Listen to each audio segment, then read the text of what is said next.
Our thoughts are not to be determined by the thought patterns of the world in which we live. How then do we begin to think and act like Christians?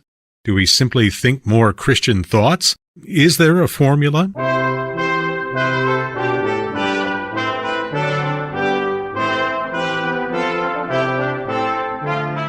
Welcome to the Bible Study Hour, a radio and internet broadcast with Dr. James Boice, preparing you to think and act biblically.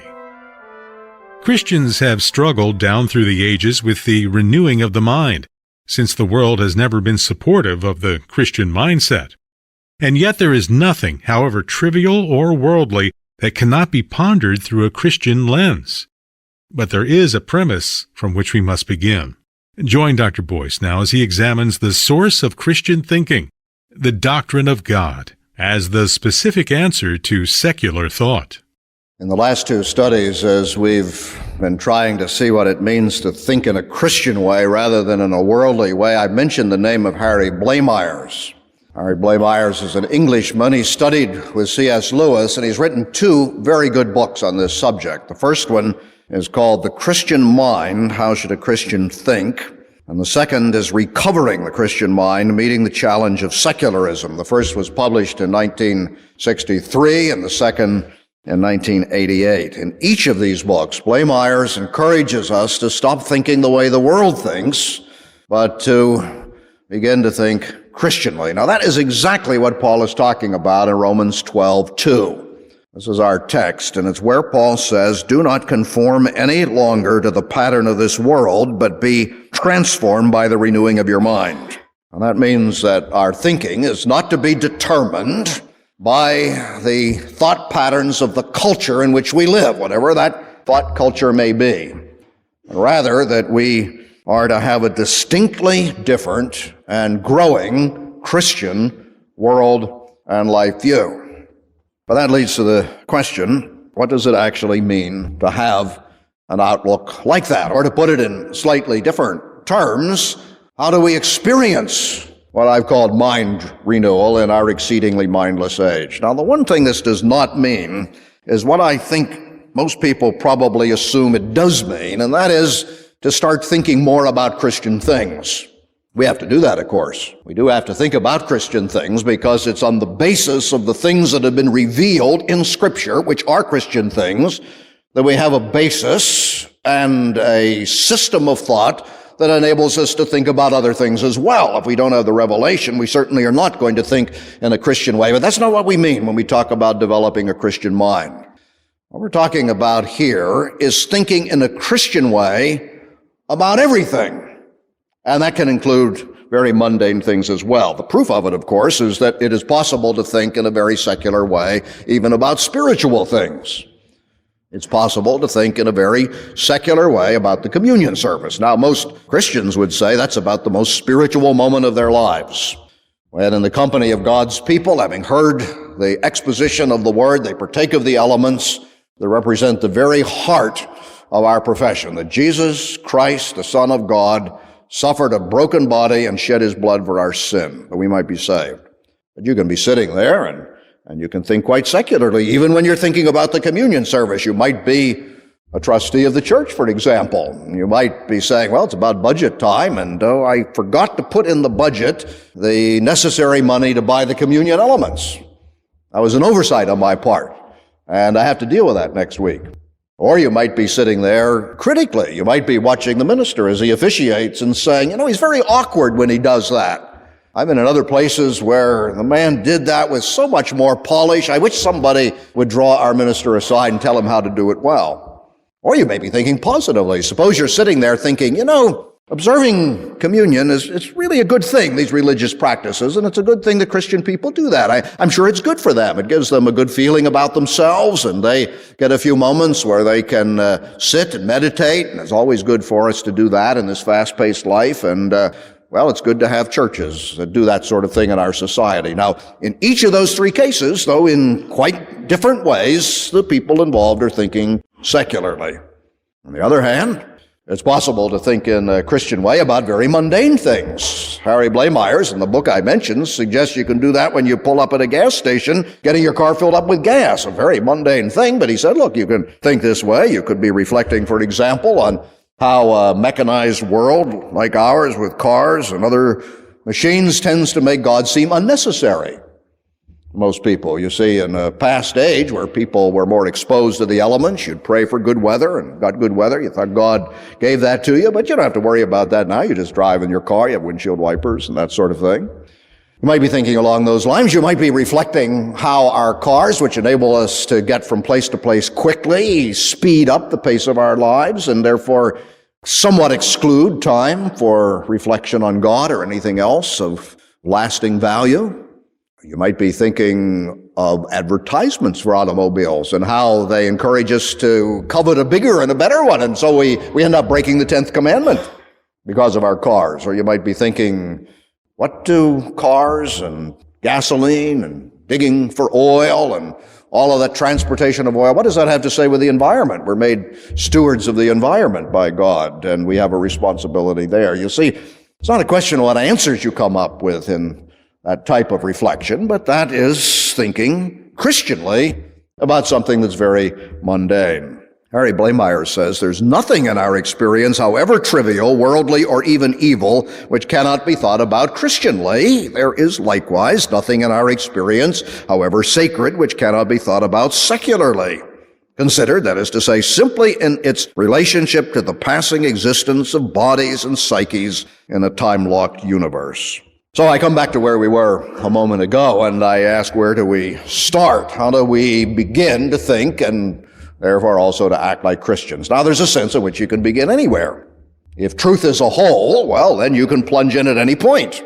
I sometimes say if you begin with Genesis 1:1, you end up at the very last verse of Revelation. You can start at the last verse of Revelation, work your way back to Genesis 1. Truth is a whole. So you could really approach it that way, but I suppose that there's probably no better place or more necessary place to start than with the doctrine of God. Because after all, the doctrine of God is the specific Christian answer to secularism. We have to say, if God exists, what does that mean? How should that affect our thinking? Well, one thing it ought to mean is this. It means that there is such a thing as the supernatural. Now, when I use the word supernatural, I'm using it in the most literal sense. Supernatural, that is above, over, in addition to, or beyond nature. In other words, at this point we are saying the exact opposite of what Carl Sagan says in his pop credo when he says the cosmos is all that is or was or ever will be. We are saying the cosmos is not all that is or was or ever will be. God is. God exists. God's behind the cosmos. And as a matter of fact, it's only because there is a God that there is a cosmos. Because in a cosmos of cause and effect, you have to have a first cause behind it. Let me put it in philosophical language. If anything exists, there must be an inevitable, self-existent, uncaused first cause that stands behind it. Several years ago, in one of our theology conferences, John Gerstner was here, and he was speaking to us about creation, and in the context of his address, he recalled something that he had heard when he was a high school student in a physics class. His physics teacher had said on one occasion, the most profound question that anybody has ever asked is this: why is there something rather than nothing? Gerstner said when he heard that, he thought that was a most profound question, but as he grew older and began to sharpen his own thinking, he discovered that it wasn't a profound question at all. As a matter of fact, it's not even a true question. Because you see, the question, as it is stated, poses an alternative. Why is there something rather than nothing? But in order to be meaningful, you have to be able to define the terms, and you start with nothing, and you say, what is nothing? Define it. Nothing defies definition. It even defies conception, because if in your head you can think or imagine what nothing isn't nothing anymore. Nothing has become something because you're thinking about it. You see, if you can say nothing is, and then add on the other side of the sentence, so you're explaining what nothing isn't nothing anymore. It's become something. Jonathan Edwards is not noted for being funny, and if you've ever read him, you know why that's an understatement.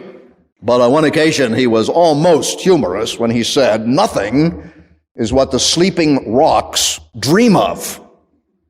Gerstner referred to that in his remarks, and he said, so if anybody thinks he knows what nothing is, he must have those rocks in his head.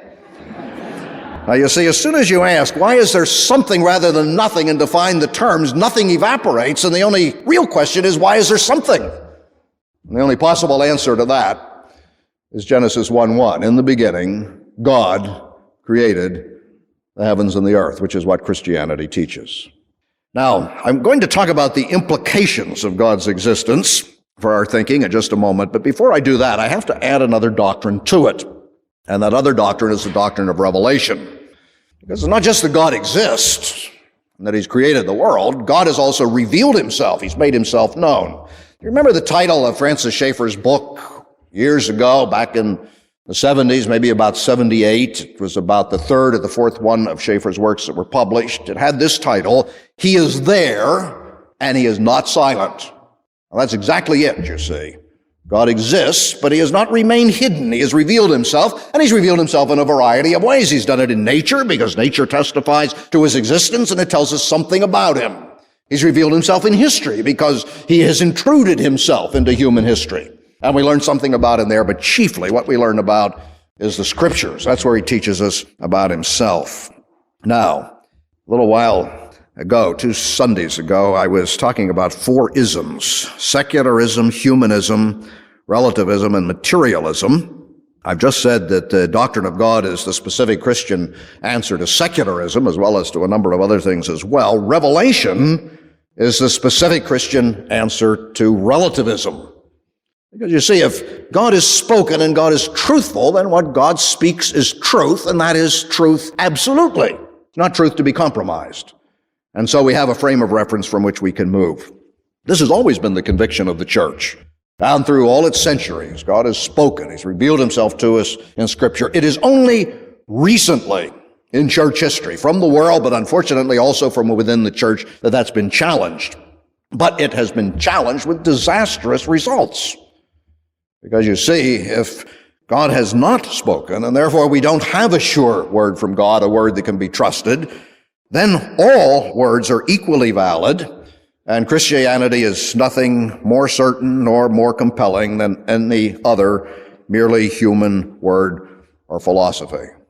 Now notice this: if God has spoken, then there will always be a certain hardness about the Christian faith and Christianity. Now, I do not mean by that Christians should be hard, especially with other people. We're not to be hard with other people. We are to be the most gracious of people, sensitive and understanding. But I do mean that in terms of truth, there will always be a certain unyielding quality to our convictions if we really are operating as Christians and thinking in a Christian way.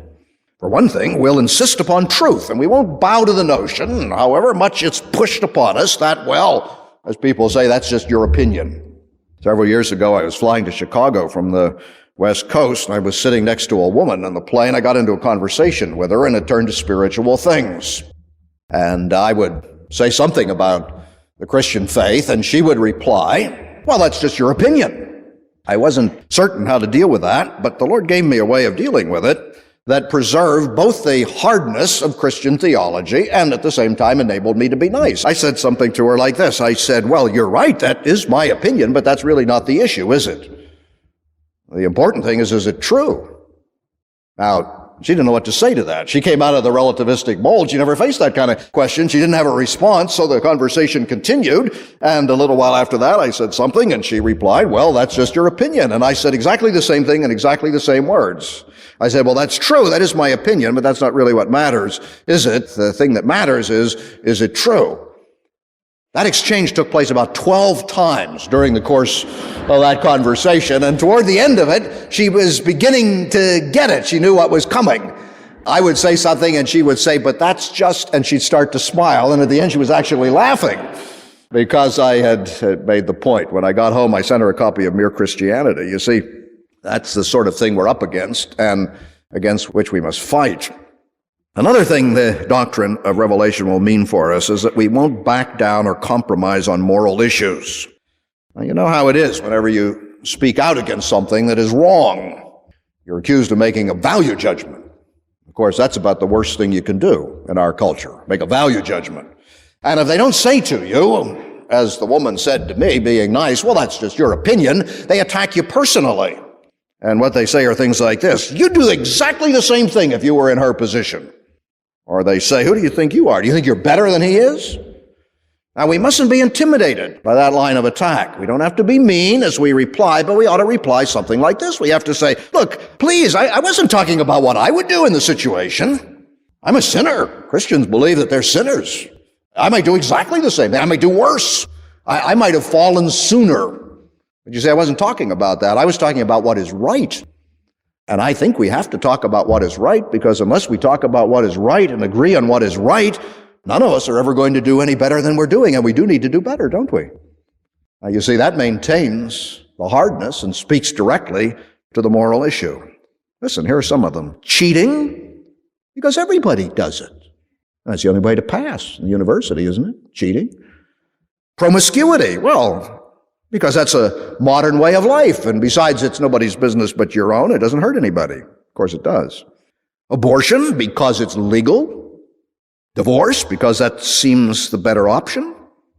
Here's what Blamire says: what the secular mind is ill-equipped to grasp is that the Christian faith leaves Christians with no choice at all on many matters of this kind. Why? You see, because we are people under God's authority. God has spoken. That's what Revelation is all about. And God's authority is expressed for us in the Bible. Now, I said I would return to some implications of the doctrine of God, and I want to do that now. First of all, if there is a God, and if he has made us to have eternal fellowship with him, which is what the Bible teaches, and we confess, the chief end of man, to glorify God and to enjoy him forever, then we're going to look at failure, suffering, pain, and even death differently than non-Christians do. For the Christian, these can never be the greatest of all tragedies. Now, they're bad. The devil is an enemy. The Bible calls death an enemy. Sin wreaks havoc in the world, but you see, it's never an ultimate tragedy. If you're a Christian, these things are overbalanced by eternal matters. Or let's look at it the other way. Success and pleasure will not be the greatest of all goods for us. We're not going to live just to be successful or to enjoy ourselves. Success and pleasure are good, but they don't compare with knowing God and spending an eternity with him. Here's the way Jesus put it. Jesus said, what good will it be for a man if he gains the whole world and yet forfeits his soul? And that's what people want today. They want to gain the whole world. They don't care about their souls. Or he said it on the other side. He said, don't be afraid of those who kill the body, but who cannot kill the soul. Rather be afraid of the one who can destroy both soul and body in hell. He was talking about God. That you're afraid of men for what they might be able to do to you. You better fear God a lot more. Now that leads to a Christian response to materialism. It's another one of the isms I mentioned 2 studies ago. Let me say that there are 2 kinds of materialism. There is a doctrinaire or philosophical materialism, which is what is characterized by communism. There is no God. And there is also a practical materialism, which is far more characteristic of the West. We have kind of a false syllogism in our heads. It goes like this: we're not communists. The communists are materialists. Therefore, we are not materialists. But you see, that's a false syllogism. It doesn't hold up at all when you think in terms of our very practical materialism. Our materialism warps our souls, stunts our spiritual growth, and greatly hinders the expansion of the gospel in our age. Now, the best critique of our Western materialism that I know of comes from the East. It comes from Alexander Solzhenitsyn. He was something of an American hero. He was imprisoned in the infamous Gulag prison system of the Soviet Union. He was released. He defected to the West. And when he came to the West, settling in New England, suddenly he epitomized everything that we thought was good, because he stood out against this terrible, evil menace of communism that we were all afraid of. He was invited, when he first came to this country, to deliver a graduation address at Harvard University in 1978. Now, as I said, up to this point he was a hero, but in this address he was so blunt in his criticism of the West that instantly he fell from grace. Nobody talked about Solzhenitsyn anymore. He just disappeared from sight. Everybody ignored him because nobody wanted to hear what Solzhenitsyn had to say. You say, well, was he praising communism? Why, of course not. He wasn't praising communism or socialism. He said, look, socialism is not only zero, it's less than zero. I'm not commending it, but listen. Should someone ask me whether I would indicate the West, such as it is today, as a model to my country, frankly, I would have to answer negatively.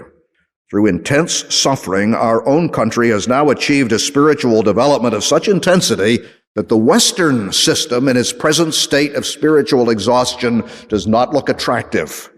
After suffering decades of violence and oppression, the human soul longs for things higher, warmer, and purer than those offered by today's mass living habits introduced by the revolting invasion of our privacy by TV stupor and by intolerable music.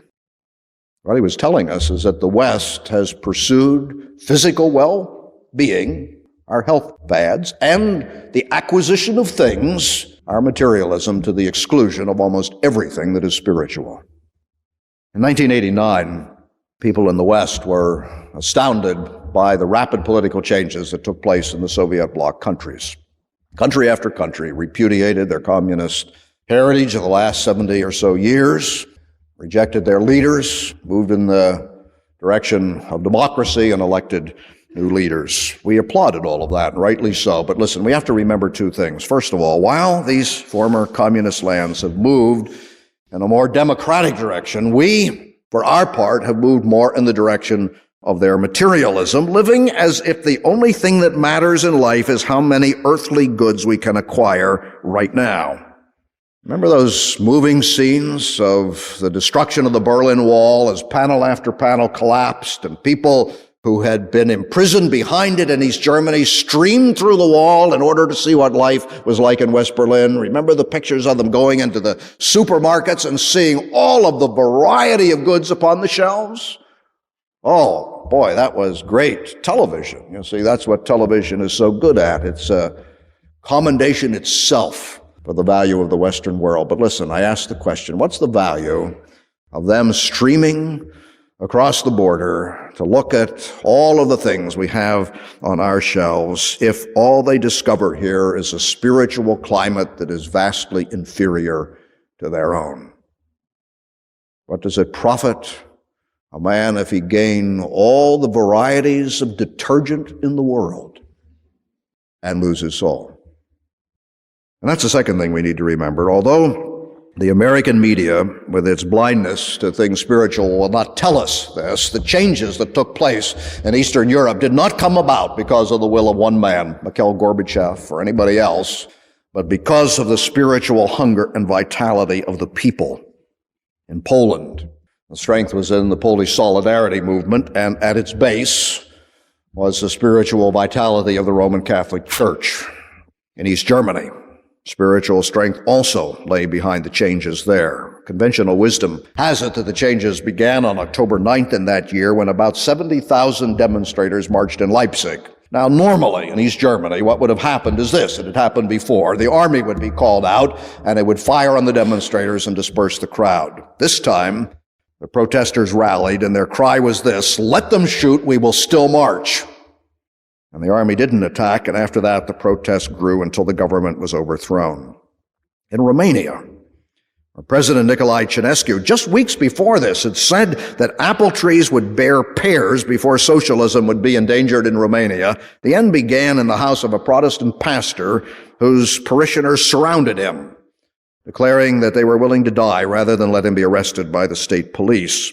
Joseph Todd, the founder and president of the Romanian Missionary Society, visited in Romania just after the death of Ceausescu, and he reported the details of the story. This pastor was from a city called Timisoara, and his name was Laszlo Tokes. The day was Saturday, December 16th, 1989, just a few days before Christmas. First, a handful of his parishioners gathered, and then more, finally hundreds of people, and eventually thousands of people collected in the square around this church in the pastor's home. There was a young Baptist church worker there who was 24 years old. He got this idea. He said, what we ought to do is make this a different kind of demonstration. So he went into all the shops round about and he collected candles. And he passed the candles out in the crowd, and then he lit his candle, and then everybody lit their candles from him. And as a result of this, he transformed this protective strategy for the sake of the pastor into a contagious demonstration. And that was the beginning of the revolution. Well, the next day, the soldiers did open fire, and this young church worker was shot in the leg. Now, the medical care in Romania is primitive at best, and they weren't able to do anything about it. He lost his leg. They amputated his leg. His pastor went to visit him in the hospital, and the young man was not depressed. He was jubilant. He said this, a great testimony: I lost a leg, but I am happy I lit the first light. See, the people in Romania, according to Joseph Ton, don't talk about that as a national revolution. They say, call it rather God's miracle. The rallying cry of the masses was this: God lives! We've seen demonstrations. They take place in this country. Can you imagine a demonstration like that where the people are shouting together, God lives, God lives, God lives? And that in a formerly atheistic communist country, the people shouted, freedom, freedom, we do not mind that we die. Willing to die.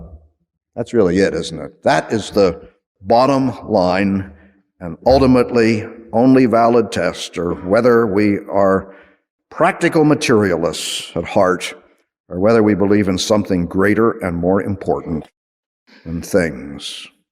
I wonder if we do. I'm sure there are Westerners who believe that life is more than the accumulation of things, but not many. Back in the 60s, the blacks were willing to die for freedom, for values, and there were some whites who stood alongside of them. I think we've lost that. You know, in 1978, during President Jimmy Carter's abortive attempt to reinstate draft registration for the young, the newspapers carried a photograph of a Princeton University student who was waving a poster marked with the words, "Nothing is worth dying for." Chuck Colson, who refers to that in his book, Against the Night, asked the question, but if nothing is worth dying for, is anything worth living for? See, if there's nothing worth living or dying for, then what is the chief end of man? The chief end of man might as well be cruising the malls, which is what the polls tell us is the chief number one occupation of today's teenagers. Well, here's Solzhenitsyn. He summarizes our weak thinking at this point when he says of today's Americans, and I quote him exactly, every citizen has been granted the desired freedom and material goods in such quantity and of such quality as to guarantee, in theory at least, the achievement of happiness in the morally inferior sense which has come into being during these last decades. So, who now should renounce all this? Why? And for what cause should one risk one's precious life in defense of common values?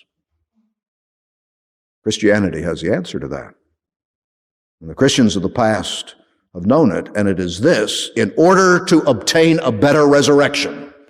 It's what it says in Hebrews. And what that really means is because doing what is right matters. To whom does it matter? It matters to God. And pleasing God, ultimately, is what matters. Who's going to live that way? Nobody, unless Christians, first of all, begin to think like Christians. Our Father, we thank you for this study, and we ask you to bless it to our hearts. And more specifically, we ask you to forgive us for living as the world, as if this world and its things, all of which will perish, are what really matter, and forgetting that we are creatures with immortal souls. Amen.